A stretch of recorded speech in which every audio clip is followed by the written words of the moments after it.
ఈరోజు కేంద్ర party కార్యాలయమైన Janasena party office దగ్గర జనవాణి కార్యక్రమంలో పాల్గొనడానికి వచ్చారు. ఏంటి, ఎలా ఉంది ఇక్కడ ప్రజాస్పందన? చాలా ఆనందదాయకంగా నాకైతే అనిపించింది.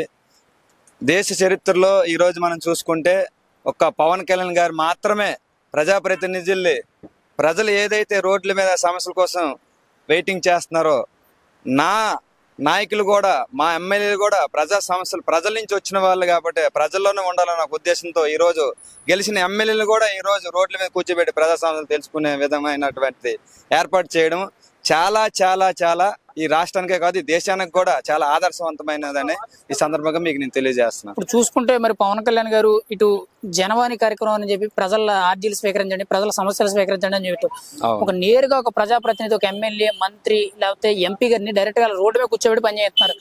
ఎలా ఉందంటారు? అసలు ఇలాంటి నిర్ణయాలు ఇప్పటివరకు ఏ రాజకీయ నాయకుడు తీసుకోలేదు. ఇదే కాకుండా మన క్రియాశీలక సభ్యత్వం కూడా పార్టీ కార్యకర్తలు ఉద్దేశించి 5 లక్షల రూపాయలు ఇన్సూరెన్స్ లేదా యాక్సిడెంట్ పాలసీ అని చెప్పి పెట్టారు. ఎలా అనిపిస్తుంది ఇలా పవన్ కళ్యాణ్ గారు రాజకీయాలలో కొత్త విధానాలు తీసుకురావడం? దేశ చరిత్రలో ఇలాంటి నాయకుడిని నేను ఎప్పుడు చూడలేదని అనిపిస్తుంది. ఒక భగత్ సింగ్, ఒక అల్లూరి సీతారాం, ఒక సుభాష్ చంద్రబోస్ ఇలాంటి మహానుభావులు మనం బుక్ లో చూసి చదువుకోవడమే తప్ప అలాంటి భావజాలం ఉన్న వ్యక్తి పవన్ కళ్యాణ్ గారు అని ఈ సందర్భంగా మీకు నేను తెలియజేస్తున్నా. ప్రజాప్రతినిధులు అన్నాక ప్రజల మధ్యనే ఉండాలి, ప్రజా సమస్యలు తెలుసుకోవాలని ప్రజల్లోనే ఉండి తెలుసుకుని ఆ ప్రజల యొక్క మనల్ని ఇప్పుడు కొంత రాజకీయ నాయకు ఎమ్మెల్యే అంటే కొంతమంది కబ్జాలు చేయనీకే కొంతమంది వైసీపీ ప్రభుత్వం అనుకుంటది. కానీ ఎమ్మెల్యే అనే వ్యక్తి, ఎమ్మెల్యే అనేటువంటి వాడు అంటే తెలుగులో మనం చెప్పాలంటే వాస్తవంగా ఎమ్మెల్యే అనేవాడు పాలేరు, అంటే మన ఇంట్లో పాలేరు అంటే సమస్యలు. ఆ పాలేరు అంటే పాలేరుతనం ఏముంటది, వాళ్ళ యొక్క సమస్యలు మనం తెలుసుకొని చేయడమే పాలేరుతనం. పాలేరుతనం అంటే దాన్ని కించపరచడం కాదు.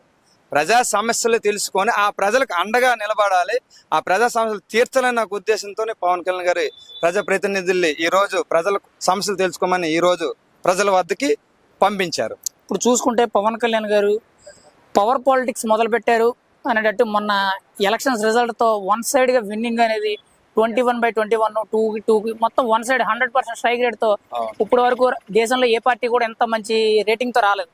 ఎలా అనిపిస్తుంది 1 సైడ్ గా ఇలా రాజకీయం అంతా తిరగబడ్డానికి? ఖచ్చితంగా పవన్ కళ్యాణ్ గారు 3 సంవత్సరాల క్రితమే ఆయన మా జన సైనికులకి అందరికీ తెలియపరిచారు, వ్యూహాన్ని నాకు వదిలిపెట్టండి, ఈ దేశాన్ని రాష్ట్రాన్ని కాపాడి దిశానుద్దేశం నేను చేస్తానని ఆ రోజే చెప్పారు.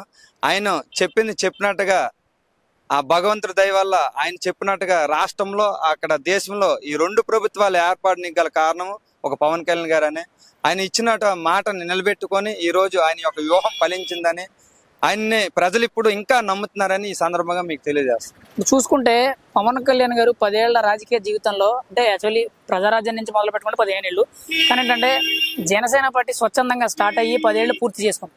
ఈ 10 ఏళ్ళలో కూడా ఆయన పడ్డ అవమానాలు కానీ, బాధలు కానీ, కష్టాలు కానీ, ఎంతో మందితో పనికిరాని వ్యక్తులతో కూడా ఎన్నో మాటలు పడ్డారు. అన్ని మాటలు పడి కూడా అంటే ఆయన కూడా ఇప్పుడు కొటేషన్ చెప్తూ ఉంటారు, తనను తాను తగ్గించుకున్నవాడు హెచ్చించబడతాడు అనేది చెప్తూ ఉంటారు సార్.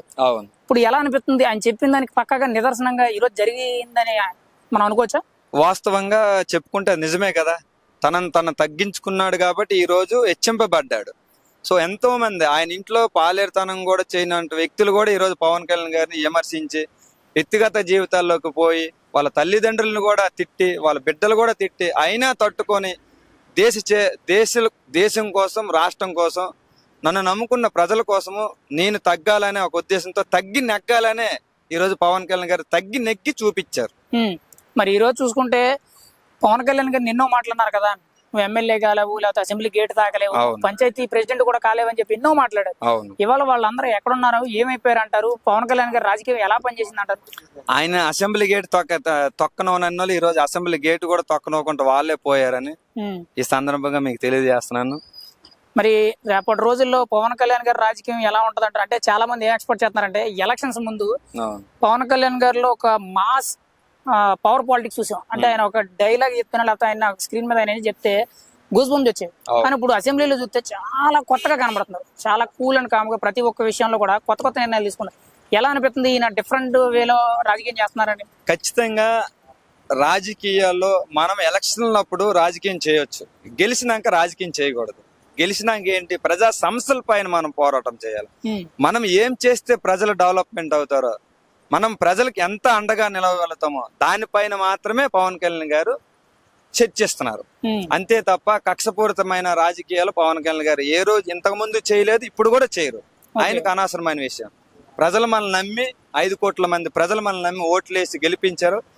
ఆ ప్రజలకు మనం అండగా ఉండాలని ఈ రోజు పవన్ కళ్యాణ్ గారు అసెంబ్లీలో చాలా ఉన్నతంగా హుందాగా వివరిస్తున్నారు ప్రజలు. ఇప్పుడు చూసుకుంటే పవన్ కళ్యాణ్ గారు ఈ ఏదైతే స్టార్డమ్ ఏదైతే ఉందో దాన్ని బేస్ చేసుకొని ఈ రోజు ఓట్ బ్యాంక్ అంతా వన్ సైడ్ అయ్యి 164 స్థానాల్లో కూటమి అభ్యర్థులు నిలబెడితే వన్ సైడ్ గా కొట్టారు అందరూ కూడా. అసలు వీళ్ళందరూ కూడా ఎప్పుడు గెలవనంత మెజార్టీ వచ్చింది. ఇదంతా పవన్ కళ్యాణ్ గారి వల్లే జరిగింది అంటున్నారు కొంతమంది. మీకేమనిపిస్తుంది? ఖచ్చితంగా ఆయన శరీరం వల్లే ఇది జరిగిందని మేము కూడా జన సైనికులుగా తెలియజేస్తున్నాం. ఖచ్చితంగా 3 పార్టీలు ఉమ్మడి కూటమి, పవన్ కళ్యాణ్ గారి చరిష్మా, ఈ 3 కలయికతోనే ఈ రోజు మన రాష్ట్రంలో ఉమ్మడి కూటమి గెలిచింది. ఇప్పుడు జగన్మోహన్ రెడ్డి మరి ఓటమి అనేది అంటే ఒకప్పుడు బిగ్గెస్ట్ సక్సెస్ చూసాడు, 150 స్థానాలు వన్ సైడ్ విన్నింగ్ తో. ఇప్పుడు బిగ్గెస్ట్ ఫెయిల్యూర్ కూడా 11 స్థానాలకు పడిపోయి ప్రతిపక్ష హోదా లేని స్థాయికి పడిపోయి. ఎందుకని అంటారు? అంటే ఆయన చేసిన పొరపాట్లు ఏంటనుకున్నాం?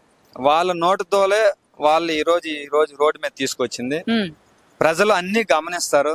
మనం ఏం మాట్లాడుతున్నాం ప్రతిది కూడా ఈ రోజు బయటకు రాకపోవచ్చు. ఓటు హక్కు అనే ఒక ఆయుధంతో ఎవరినైనా సరే తప్పు చేసిన ఏ ఒక్కరిని కూడా వదిలే పరిస్థితి లేదని ఈ రోజు ప్రతి ఒక్కరికి కూడా దేశ రాజకీయాల్లో అందరికీ బుద్ధి వచ్చే విధంగా ఈ రోజు ప్రజలు తెలియపరిచారని ఈ సందర్భంగా నేను తెలియదు. ఇప్పుడు చూసుకుంటే ఈ ఏదైతే గెలిచారో వీళ్ళందరూ కూడా ఇప్పుడు ఈవీఎం ట్యాంపరింగ్ జరిగింది అనేటట్టు మాట్లాడుతున్నారు. ఎంతవరకు వాస్తవం? అసలు జరిగిందంటారా? ఈవీఎం ట్యాంపరింగ్లు జరిగాయంటే మరి గతంలో ఈవీఎం ట్యాంపరింగ్ జరిగే జగన్మోహన్ రెడ్డి గారు ముఖ్యమంత్రి అయ్యారా? 151 సీటు గెలిచేంత చరిష్మాగా జగన్మోహన్ రెడ్డి గారికి ఉందా తోలే?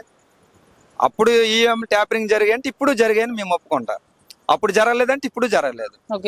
ప్రజలు ఆయన చేసినటువంటి దుర్మార్గాల అక్రమాలని ప్రజలు జీర్ణించుకోలేక ఎప్పుడు ఎలక్షన్లు వస్తాయని ఎదురు చూశారు. మరి ఎలక్షన్లు వచ్చాయి, ఉమ్మడి కూటమిని గెలిపించారు.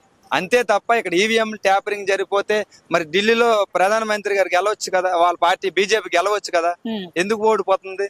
ఈవీఎం ట్యాంపరింగ్ జరిగితే దేశానికి రాజధాని ఢిల్లీయే కదా, మరి ఆ ప్రాంతంలో ఎందుకు ఓడిపోయింది? మొన్న అయోధ్యలో ఎందుకు ఓడిపోయింది? మరి ఈవీఎంలు మరి ట్యాంపరింగ్ చేస్తే మరి వాళ్ళు గెలవచ్చు కదా అక్కడ. ఇది మూర్ఖులు మాట్లాడే మాట అని ఈ సందర్భంగా నేను ఇప్పుడు జగన్మోహన్ రెడ్డి ఈ ఓడిపోయిన తర్వాత ఈ వినుకొండ హత్య ఏదైతే ఘటన ఉందో దాన్ని బేస్ చేసుకుని ఇక్కడ అసెంబ్లీ ముందు ధర్నా, అటు ఢిల్లీలో జంతర్ మంతర్ ముందు ధర్నా చేశాడు. దీని వల్ల ఏమైనా ఉపయోగం ఉందా? అంటే చాలా మంది ఏమంటారంటే దీన్ని అడ్డం పెట్టుకొని తన పార్టీ కాంగ్రెస్ లో విలీనం చేయడానికి ప్రయత్నం చేస్తున్నాడు అనేది మాట్లాడుతున్నారు. మీరేమనుకుంటున్నారు? మరి గతంలో 5 సంవత్సరాలు పరిపాలించిన వ్యక్తి ఈ రోజు గెలిచిన తర్వాత మీడియా ముందుకు ఒక రోజు కూడా రాలేదు. ఏమైనా సజ్జల రామకృష్ణ పంపించేవాడు ఏదైనా మాట్లాడాలంటే. అప్పుడు రాని వ్యక్తి ఈ రోజు ఎందుకు వచ్చాడు రోడ్ల మీదకి? అంటే ఈయనకి కేవలం ప్రజలంటే ప్రజల శ్రేయస్సు కోసం అయితే ఈయన రాజకీయాలు రాలేదు. ఆయన వ్యక్తిగత ఎదుగుదల కోసమే రాజకీయాలకు వచ్చాడు తప్ప ప్రజా సమస్యల కోసం అయితే ఆయన రాజకీయాలకు రాలేదు. ఆయన నిజంగా ప్రజా సమస్యల కోసం అయితే రాజకీయాల్లోకి వచ్చి ఉంటే 5 ఏళ్ళలో చాలా నరకము అనుభవించారు ప్రజలు. ఏ రోజు కూడా ఆయన మీడియా ముందుకు రాలేదు. మరి ఈ రోజు ఓడిపోయిన తర్వాత, గతంలో కూడా ఓడిపోయిన తర్వాత రోడ్ల మీద ఎక్కారు. ఈ రోజు 11 సీట్లు ప్రజలు ఇచ్చారు నీకు. ఇచ్చినప్పుడు నువ్వు అసెంబ్లీలో కదా నువ్వు పోరాటం చేయాలి. రోడ్ల మీద పోరాటం చేస్తే నీకేం వస్తుంది? నువ్వు అసెంబ్లీలో పోరాటం చేస్తే ప్రజా సమస్యలు తెలుస్తాయి. అవి గాలికి వదిలేసేసి ఈ రోజు నువ్వు రోడ్ల మీద తిరుగుతున్నావు. మళ్ళీ నీ సింపతి రాజకీయాలు ఇప్పుడు ఎవరు నమ్మే పరిస్థితిలో ఆంధ్రప్రదేశ్ ప్రజలు లేరని జగన్మోహన్ రెడ్డి గారికి మేము తెలియజేస్తున్నాం. ఫైనల్ గా అయితే ఒక క్వశ్చన్, ఇక్కడ జగన్మోహన్ రెడ్డి రాజకీయ భవిష్యత్తు ఇటు అంటారు. అంటే చాలా మంది ఏమన్నారంటే జైలుకి వెళ్తారు అనేటట్టు మాట్లాడుతున్నారు. కానీ ఏంటంటే ఇప్పుడు ఆయన చూస్తే తాడేపల్లి ప్యాలెస్ కి బెంగళూరు ప్యాలెస్ కి తిరగడమే సరిపోతుంది. ఈ రోజు మళ్ళీ తాడేపల్లి ప్యాలెస్ కి ఎవరు వస్తున్నారని తెలిసింది బెంగళూరు నుంచి. ఖచ్చితంగా ప్రెసిడెంట్ ఉన్నది బెయిల్ మీద. ఈ దేశ చరిత్రలో ఇంతవరకు ఎవరు కూడా ఇన్ని లక్షల కోట్లు వాడలేదు. మరి ఈయన ఏం చేశాడు? మరి ఇన్ని లక్షల కోట్లు ఓడి అభివృద్ధి అనేది అయితే లేదు. ఆ డబ్బు అంతా ఏం చేశాడు అనేది ఖచ్చితంగా బయటకు వస్తుంది. జైలుకి వెళ్ళే పరిస్థితి ఖచ్చితంగా ఉంటుంది. ఎందుకంటే ఆయన ఆల్రెడీ బెయిల్ మీద ఉన్నాడు. బెయిల్ మీద ఉన్న వ్యక్తి ఇప్పుడు ఇవన్నీ తప్పులన్నీ ఈ ఉమ్మడి కూటమి బయటకు తీస్తుంది, ఎదిగి తీస్తుంది. ఆయన జైలుకి వెళ్ళే ఖచ్చితంగా వెళ్తారు. ఎందుకు వెళ్ళాలి? తప్పు చేసిన ఏ ఒక్కరిని కూడా వదిలే పరిస్థితి లేదని ఈ సందర్భంలో తెలియదు. ఖచ్చితంగా అయితే జైలుకి వెళ్ళే అవకాశం ఖచ్చితంగా. రైట్. ఫైనల్ గా అయితే రాజకీయం ఎలా చేయకూడదని జగన్మోహన్ రెడ్డి గారిని రాజకీయం ఎలా చేసి చూపించాలనేది పవన్ కళ్యాణ్ గారికి ఎలా ఉండాలి అనేది మీరు ఒక మాటలో చెప్పగలరా? అంటే కంపారిజన్. రాజకీయంలోకి రావాలంటే పవన్ కళ్యాణ్ గారిని చూసి రావాలి. రాజకీయంలోకి రాకూడదంటే జగన్మోహన్ రెడ్డిని చూసి రాకూడదని నేను అనుకుంటున్నాను. అంతే. అంతే. రైట్.